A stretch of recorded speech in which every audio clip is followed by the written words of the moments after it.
Okie dokie, like 30 questions, eh? I renamed it.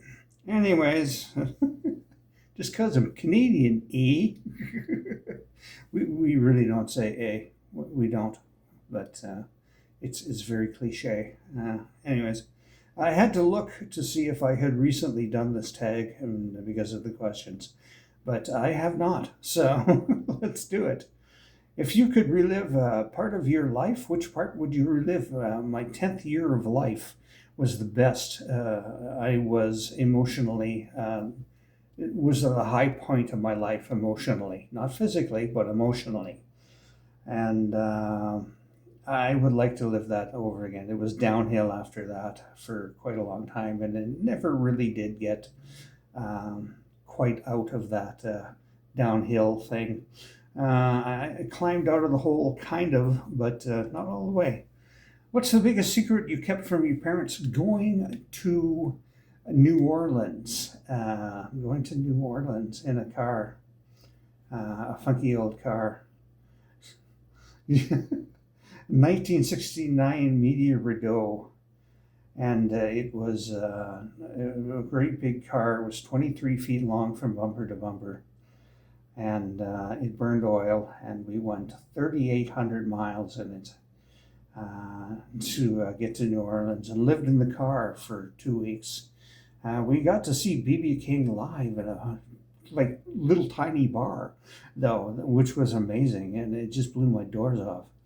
And we did a lot of stupid things too. But anyways, highlight of my life, basically. Nothing will be better than that. For trip wise, you know. What is the cringiest thing you've ever done? Eat a live baby water snake. I was drunk at the time, but I did it. It was about that long, and it was alive, and I just swallowed it down whole. You could feel it wriggling down all the way down and in your stomach. It was probably horribly cruel for the snake. But yeah, I was dumb when I was young. I'll just put it that way. Uh, who is someone that is not your friend anymore, but you wish they still were friends, you were still friends with? No one. If somebody is not my friend anymore, there's a reason for that. It's that simple. The people that have just drifted away, I'm pretty much fine with. We went our separate ways, and it was amenable, and they had to leave, and they never contacted me, and yeah, it's just we drifted apart. And the ones that I broke up with as friends can pretty much stay that way. So I'm done giving people a second chance. Every time I've given somebody a second chance in the past, it's bit me in the ass. They've gone back to the behavior that made me not want to be their friend, and it was a bad scene. So, what was the last movie you remember, or the first movie you remember crying because of? Bambi. When I was a little kid in the '70s, Dad took me to see Bambi, and Bambi's mother got shot dead, and it just killed me. I was just crying my little eyes out. Everyone was, though. We all had emotions back then. We were blank of emotions as kids, like a lot of them are now. What was your first crush? Or who was your first crush? I don't know. Her name was Kathy something or other. I cannot remember. But yeah, not like I would tell you her last name, anyways. Who was your longest crush? Quite frankly, I think she was my only crush. I don't think I crushed on anyone else ever. So it's just not my thing, I guess. Who is, who was, is your most recent crush? There is none. Like I say, I've only had the one that I can remember, anyways. I don't know. There was something about Burt Reynolds, but I wouldn't call it a crush. Back in the '70s and '80s, I had a thing for him, but it wasn't a crush really. Just really liked the way he looked. Personality-wise, just no. But, the way he looked was pretty good back then. Um, have you ever done something illegal? Yes, I've been speeding. That's illegal. Pirated software, that's illegal. Well, it is now. It really wasn't then. In the 80s, there was a weirdness with copyright laws in Canada, and you could get away with it. It was just the weirdest thing. You could bootleg shit and get away with it. Like pirate software and get away with it. But yeah, that changed in the I think the late 90s. Anyways, they reinstated some really tough laws after that. Have you ever stalked someone online? Yes.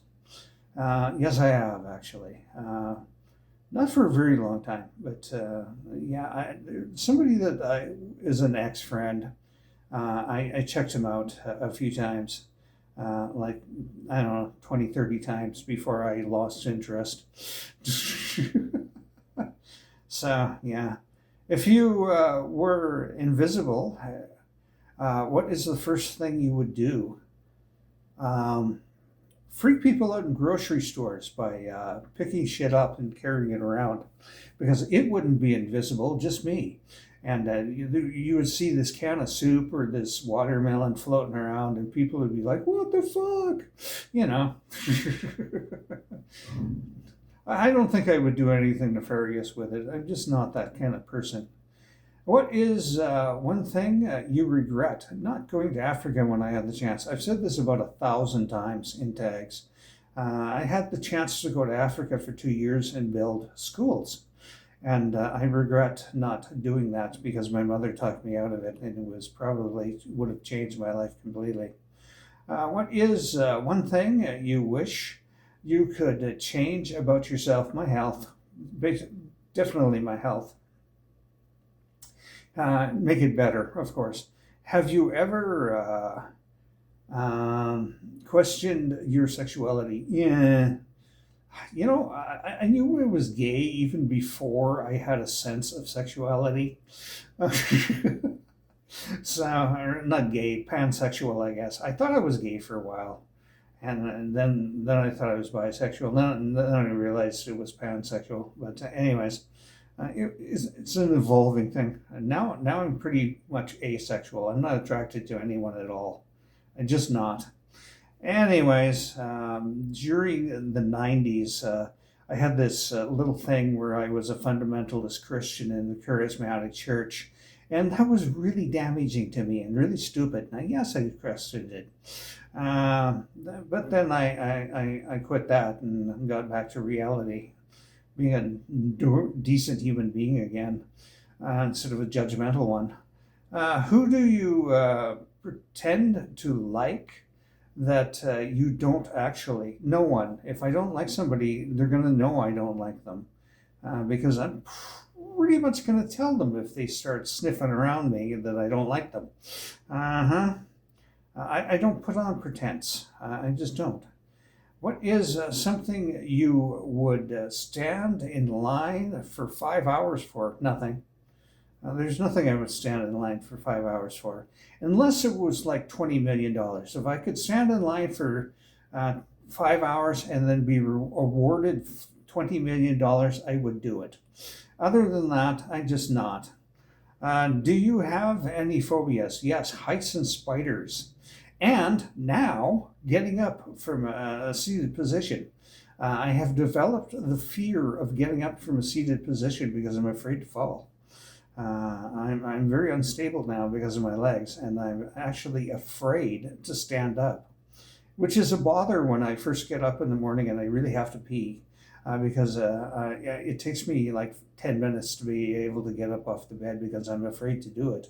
I keep trying, and then my brain goes, no, and my body just goes thunk back onto the bed, Who makes you laugh the most? God.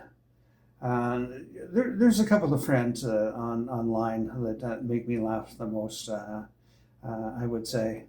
What would you do if you won $50 million? I would invest half of it, and the proceeds from that would go to a planned giving system where I would give to charity once a year with the interest of a GIC or something like that, high interest account, you know. I would also set up my friends for life, my close friends in town. They would be set up for life, basically. I would get a better apartment. I wouldn't get a house. I wouldn't. I would get a better apartment, a 2 bedroom one. I would get some really nice furniture. I would get some really bitchin' powerful computer built and whatnot. And yeah, nicer TV, nicer everything, basically. What is the first bad dream you can remember? Okay, when I was a little kid, I had this all the time. I had it many times, and I would be inconsolable with fear because I would wake up, but I wouldn't be all the way out of the awake, and I would still be in the nightmare. My mom would try to break me out of it, and it would take a while for her to do it, and I was just freaking out.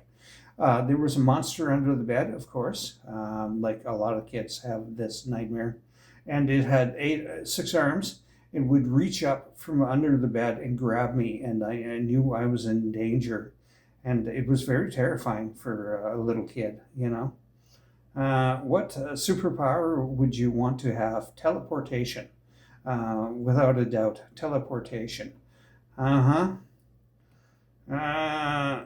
Who would you want to be stranded on an island with? I wouldn't want to be stranded on an island with anyone. I don't know anyone that would be compatible with me enough to be stranded on an island for months on end or years on end. I think we would get on each other's nerves. Everybody I'm friends with is too much like me, and that would be abrasive after a while. Plus, I would die. I would literally die without my medication. So, you know, I would first go crazy and then I would die. Uh huh. Who is the one person you tell everything to? She's dead. But my friend Annette was basically me in a different body. I could tell her anything, and I did. She knew more about me than any human being alive. She knew more about me than my parents did. So, yeah. What kind of parent do you think you'd be? I think I would have been a really good parent. I really do. Um, I think I would have been slightly lax, though, on discipline. But I think I would have been a really good parent. I would be loving, caring, and supportive no matter what. Would you ever marry someone for their money? You know, I would like to say no, but I think I would. If I could be set for life by marrying somebody, I would do it. Uh huh. At this point in my life, I would. I just would. Describe your ideal long weekend. Spending it out at the lake, camping, basically. That would be my ideal long weekend. Bring a bunch of beer and just enjoy myself out there camping. I can't physically go camping anymore, but that would be my ideal long weekend. If you had 48 hours left to live, what would you do? I would use my PayPal thing to order a whole bunch of shit to a whole bunch of food and alcohol to celebrate the end of my life with, basically. I would gluttonize and get drunk, and I would make first though I would make a video for my friends saying goodbye to them, and I would send it have it unlisted and send them all a link, telling them implicitly to watch the video and why. What is the biggest turnoff? People who are rude to other people for no reason.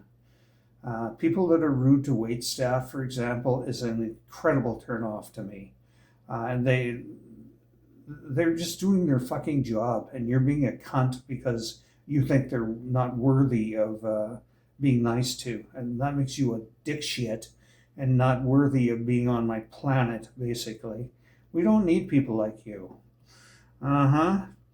If you could live anywhere but where you live, where would you live? That's a lot to spit out.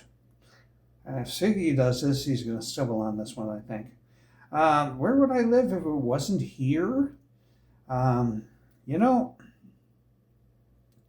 I'm going to go for Victoria, British Columbia, even though it would be vastly expensive to live there. That's it. That's all. Have a good one. Keep smiling.